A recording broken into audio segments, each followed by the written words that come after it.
Hello, नमस्कार। अ, आज के सेशन में क्रिया योग पे हम बात करने वाले हैं। क्रिया योग, पतंजलि योग सूत्र के अनुसार क्रिया योग क्या है? तो क्रिया योग का जो वर्णन है पतंजलि योग सूत्र के दूसरे पाद, साधन पाद में पहले जो सूत्र है, पहला सूत्र जो है उसमें क्रिया योग का वर्णन उन्होंने किया है, महर्षि पतंजलि ने, कि क्रिया योग क्या है। पहले मैं बता दूं क्रिया योग हम क्यों पढ़ रहे हैं, क्योंकि क्रिया योग के बाद ही अक्रिय योग की प्राप्ति होती है। दार्शनिक व्यू जो इसका है ये है कि पहले आपको किसी क्रिया के द्वारा अपने आप को अक्रिय योग के लायक बनाना होता है। उसके बाद अक्रिय योग की जो प्राप्ति होती है समाधि के बाद आप अक्रिय एक अवस्था में चले जाते हैं। उसके बाद एक समय के बाद आप कैवल्य की स्थिति को या मोक्ष की स्थिति को प्राप्त करते हैं। इसलिए जो है पतंजलि योग सूत्र में क्रिया योग का बहुत महत्व बताया गया है। लेकिन हम जो है आधुनिक परिप्रेक्ष्य में इस क्रिया योग को टच करने की कोशिश करेंगे कि आधुनिक परिप्रेक्ष्य में किस तरीके से इसका यूज करके, इसका प्रयोग करके व्यक्तित्व का वर्धन हम कर सकें, हम अपने आप में किस तरीके से खुश रह सकें। क्योंकि वर्तमान समय में मानसिक और शारीरिक स्तर पर बहुत सारी समस्याएं उत्पन्न हो रही हैं। उसका कारण सिर्फ ये है कि हमने जो है जो मुख्य धारा थी, जो हिंदू फिलॉसफी या भारतीय दर्शन का जो मुख्य धारा थी, उसको हम छोड़ के लगातार हम पाश्चात्य दर्शन का के फॉलोअर बन गए हैं। और उस फॉलोइंग ने हमको सिर्फ जो है फ्रस्ट्रेशन दी है, मानसिक रूप से हमें उत्पीड़न किया है। इसलिए मैं अभी क्रिया योग को जो है, क्योंकि ये भारतीय दर्शन का एक मुख्य हिस्सा है योग दर्शन, और योग दर्शन में क्रिया योग बहुत महत्वपूर्ण टॉपिक है। तो दूसरे अध्याय या दूसरा जो पाद है इनका, साधन पाद का जो पहला सूत्र है वो है तप स्वाध्याय ईश्वर प्राणिधानानि क्रिया योग। तो तप, स्वाध्याय और ईश्वर प्राणिधान क्रिया योग है, इसका ये मतलब है। तो पहले क्रिया योग, क्रिया का मतलब करने से है। जब हम शारीरिक, मानसिक, यानी कि कायिक, वाचिक और मानसिक, ये तीनों तरह से हम कोई क्रिया करते हैं तो इसको क्रिया योग कहा जाता है। क्रिया का मतलब करने से, और करने से मतलब सिर्फ ये नहीं कि जब हम शारीरिक स्तर पे कोई काम करते हैं। जब हम सिर्फ शारीरिक स्तर पे कोई काम करते हैं तो सिर्फ वही कर्म नहीं है। जब हम मानसिक स्तर से किसी बात को सोचते हैं तो वो भी कर्म होता है। और जब हम सिर्फ किसी चीज़ को हम बोलते हैं बिना सोचे समझे, तो बोलना भी एक कर्म है। और जब हम करते हैं तो वो तो है ही। तो इसलिए मैं यहाँ पे स्पष्ट कर देना चाहता हूँ कि क्रिया योग का मतलब कार्य करने से है। और किस तरह के कार्य करने से है? मानसिक, वाचिक और शारीरिक तीनों प्रकार से किए गए जो कार्य होता है वो क्रिया योग के अंतर्गत आता है। तो क्रिया योग में जो है इन्होंने बताया है तप, स्वाध्याय और ईश्वर प्रणिधान, ये तीन शब्द हम पहले भी यम जब हम पढ़ रहे थे तो यम में हम इसको बात कर चुके हैं। लेकिन फिर भी मैं एक बार दोबारा इसकी बात करता हूँ कि तप क्या है। तप जो हमें आज तक हमने टीवी के और चीज़ों के माध्यम से देखा, हमें लगता था कि तप का मतलब होता है कि अपने आप को कष्ट देना और किसी एक टांग पे खड़ी होके ईश्वर की प्रार्थना करना। तो इस तरीके का तप जो है हमें दिखाया गया और हमें बताया गया। तो तप का जो यहाँ पर मतलब है, अगर हम इसको सामान्य भाषा में तप समझें तो तप का मतलब स्ट्रगल से है। स्ट्रगल से है। स्ट्रगल हम क्यों करते हैं? अपने लक्ष्य को प्राप्त करने के लिए। लक्ष्य को प्राप्त करने के लिए उस बीच में आने वाली जितनी भी बाधाएं हैं, उन बाधाओं से जूझना ही तप है। उन जितनी भी बाधाएं हमारे लक्ष्य प्राप्ति के बीच में आते हैं, वो बाधाओं से लड़ना ही तप है। इस तप की बात हुई है। अगर मैं विद्यार्थी हूँ और मुझे कोई कंपटीशन पास करना है, मुझे आईएएस का एग्ज़ाम निकालना है, तो उसके बीच में बहुत सी समस्याएं आ सकती है। पैसे से संबंधित आ सकती है, आर्थिक समस्या आ सकती है, अपने आसपास के लोगों जो उनसे जो प्रताड़ना मिलती है, कितने सालों से एग्ज़ाम दे रहे हो, क्या हुआ, उस तरीके की समस्याएं आ सकती हैं।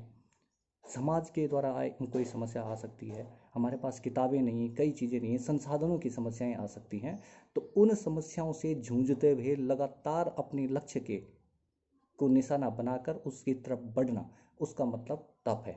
अगर मैं कोई जॉब में हूँ, अगर मैं कोई कार्य जो भी मैंने अपना लक्ष्य बनाया, अगर मैं जॉब में हूँ, अगर मैं डॉक्टर हूँ, तो मेरा तप वही है कि मैं जो है 24 आवर अपने जो पेशेंट्स हैं, अपने जो मरीज हैं, उन मरीजों के लिए जो है अपना तन मन धन से जो कार्य कर पाता हूँ, तो ये मेरी तरफ से होने वाला तप है। तो तप का मतलब स्ट्रगल से है। तप, एक तप वो भी है जिसको हम आध्यात्मिक दृष्टिकोण से देखते हैं, उसमें जो ईश्वर प्राप्ति, क्योंकि मोक्ष जो है भारतीय दर्शन में सबसे बड़ा जो लक्ष्य माना गया है, जो मनुष्य का उद्देश्य है, तो उस उद्देश्य की प्राप्ति के लिए किया जाने वाला तप, किया जाने वाली जो क्रिया थी, उसका नाम तप था। और अगर हम वर्तमान परिप्रेक्ष्य में इस तप का मतलब निकालें तो हमारा मतलब इससे स्ट्रगल से है। स्ट्रगल से मतलब होता है कि हमारे जो भी लक्ष्य हैं, छोटे या बड़े, उन लक्ष्यों को प्राप्त करने के बीच में जो भी संघर्ष हमें झेलने पड़ते हैं, जो भी घर्षण हमारे जीवन में होता है, उस घर्षण को सहन करके अपने लक्ष्य को प्राप्त करना तप है। दूसरा इसमें स्व अध्याय है।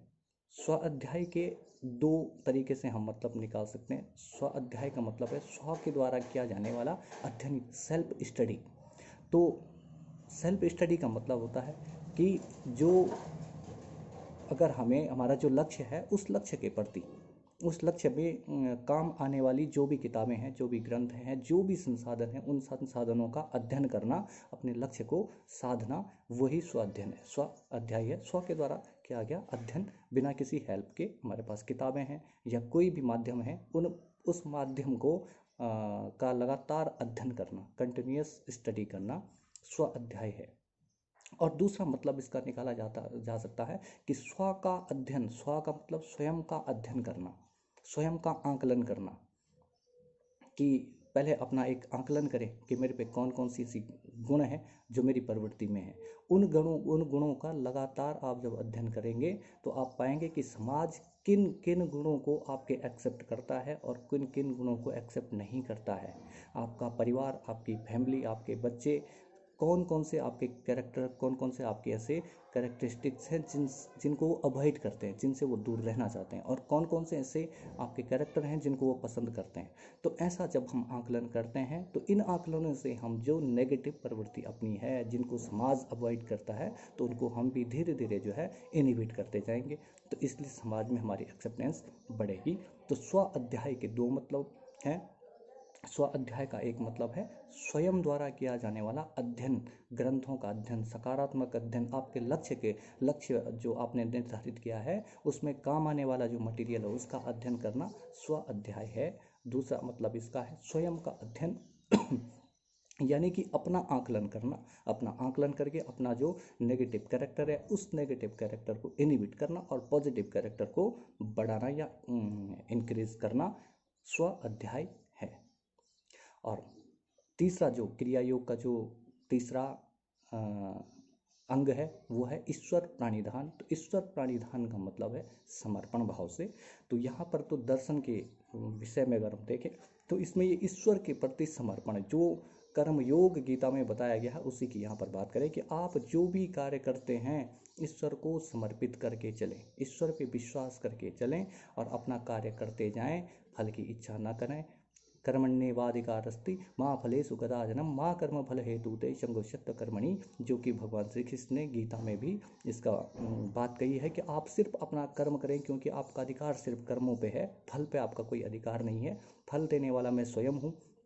तो इस तरह की जो बात उन्होंने कही है, इसी को यहाँ पर अप्लाई करने की बात कही गई है कि आप ईश्वर के प्रति समर्पित हो जाएं और अपने लक्ष्यों के प्रति लगातार अपना प्रयास करते रहें। जिस दिन उचित समय होगा उस दिन ईश्वर स्वयं आपको जो है वो फल की प्राप्ति करवाएंगे। तो उसका ये तो दार्शनिक पक्ष है, लेकिन हम अगर वर्तमान पक्ष की इसकी बात करें ईश्वर प्राणिधान, तो इसका मतलब समर्पण से ही है। समर्पण, आप अपने कार्यों के प्रति समर्पण। अगर मुझे कोई एग्ज़ाम निकालना है तो मैं पूरा समर्पित भाव से जो है उसको उस अध्ययन को करूं और उस प्रयास को करूं, तो निश्चित रूप से जो है सफलता प्राप्त होती है। तो ये ईश्वर प्राणिधान से मतलब है। तो ये क्रिया योग है। क्रिया योग जो है, मैंने बताया कि क्रिया योग जब आप लगातार क्रिया योग, तप, स्वाध्याय, ईश्वर प्राणिधान जब आपके पूरे चित्त में छा जाएगा तो उसके बाद आप एक अक्रिय योग की स्थिति में पहुंचते हैं, जिससे ऋतंबरा की प्राप्ति होती है और आप निर्वीर्य समाधि को प्राप्त कर पाते हैं या मोक्ष की स्थिति को प्राप्त कर पाते हैं। या फिर वर्तमान में आपके द्वारा तय आपका जो लक्ष्य है वर्तमान में आपके जीवन का जो लक्ष्य है उस लक्ष्य को आप प्राप्त कर पाते हैं। तो इसको जो है क्रिया योग कहा जाता है। इसके बाद हम बात करेंगे कि क्रिया योग की आवश्यकता क्यों पड़ती है, क्योंकि हम इस जो जीवन में आए हैं उसमें अविद्या जनित पंच क्लेश हैं, उन पंच क्लेशों पे हम बात करेंगे अगले लेक्चर में। तो धन्यवाद।